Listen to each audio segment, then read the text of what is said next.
अरहन्ताणं नमो अरहन्ताणं नमो अरहन्ताणं। चित्त की तीसरी अवस्था है शांत, जहां चेतना बिल्कुल शांत, मन बिल्कुल शांत हो जाता है। यह है हमारी चित्त की निर्विकल्प अवस्था, जिस अवस्था में कोई विकल्प नहीं होता, कोई विचार नहीं होता। तीसरी अवस्था की बात एक साधना की, विशेष साधना की बात है। निर्विकल्प रहना बहुत बड़ी बात है, इसे मैं छोड़ भी दूं। अब दो ही अवस्थाओं की तुलना करूं कि एक और व्यग्रता और एक और एकाग्रता, तो मुझे वह एक संस्कृत का श्लोक याद आता है कि वाम करे में दक्षिण करे में, बाएं हाथ में गधा है और दाएं हाथ में घोड़ा है। हर आदमी के दोनों हाथों में दोनों रहते हैं, गधा भी रहता है, घोड़ा भी रहता है। ये व्यग्रता हमारे हाथ में एक गधा है और ये एकाग्रता हमारे हाथ में घोड़ा है। अब ये चुनाव का प्रश्न है कि हम क्या करें, क्या करें, किसका वर्ण करें, किसको पसंद करें। दोनों स्थितियां बराबर चलती हैं, किंतु जिस व्यक्ति के मन में एक तीव्र आकांक्षा जागती है कि मुझे जीवन में कोई काम करना है, कोई अच्छा काम करना है, कोई बड़ा काम करना है, मुझे सफल होना है, अपने व्यक्तित्व को सफल बनाना है, वह व्यक्ति व्यग्रता से हटकर और एकाग्रता के मार्ग का चुनाव करता है, अपनी चेतना का निर्माण करता है। यह कोई योगी की बात नहीं। निर्विकल्प चेतना योगी के लिए भी हम छोड़ सकते हैं, विशिष्ट साधक के लिए छोड़ सकते हैं, और बहुत बड़ा काम करने वाले व्यक्ति के लिए छोड़ सकते हैं। आज तक का दुनिया का सारा इतिहास बतलाता है कि बड़े आविष्कार, बड़ी खोजें जिस किसी क्षेत्र में हुई हैं, वे निर्विकल्प चेतना की अवस्था में हुई है। जब बिल्कुल शांत और निर्विकल्प चेतना थी, उस समय भीतर से अनायास ऐसा होता है कि कोई चीज ऊपर से उतर गई। चंचलता के क्षणों में कभी कोई बड़ी बात नहीं सूझती।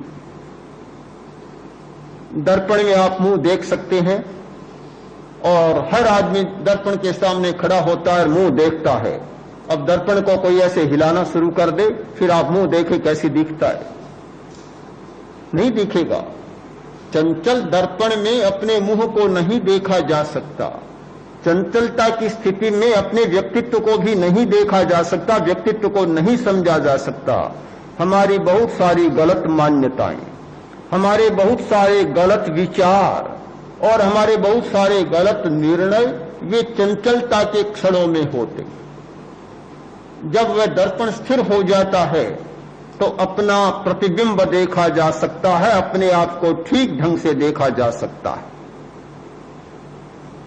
तो दो स्थितियां हैं, वे हर व्यक्ति के जीवन को प्रभावित करती हैं। अब प्रश्न होगा, एकाग्रता बहुत अच्छी और निर्विकल्प अवस्था, शांत अवस्था उससे भी अच्छी, पर एकाग्रता प्राप्त कैसे हो, कैसे प्राप्त की जा सकती है, यह भी एक प्रश्न है स्वाभाविक। उसका उपाय है कि एक बिंदु पर, एक विचार पर टिकने का अभ्यास।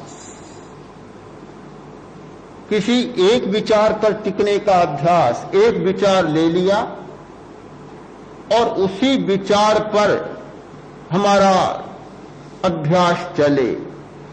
5 मिनट, 10 मिनट, 1 मिनट से शुरू करें, चाहे समय को धीरे धीरे बढ़ाते चले जाएं। जैसे जैसे समय बीतता है हमारा अभ्यास बढ़ता है और हम एकाग्र होने की स्थिति में पहुंच जाते हैं।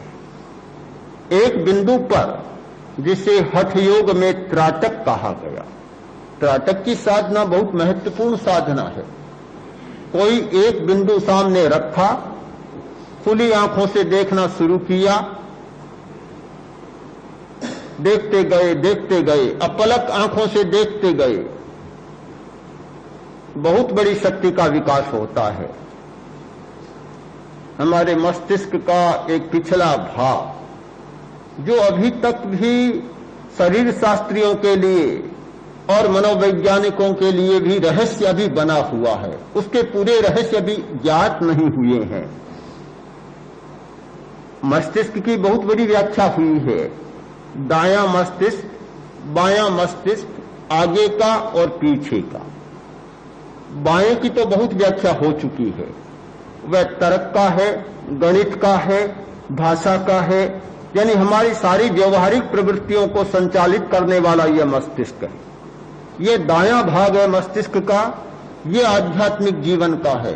इसकी भी अब व्याख्याएं होने लग गई काफी, किंतु जो पीछे का हिस्सा है उसकी व्याख्या हुई है, किंतु पूरे रहस्य अभी उसके उद्घाटित नहीं हुए हैं।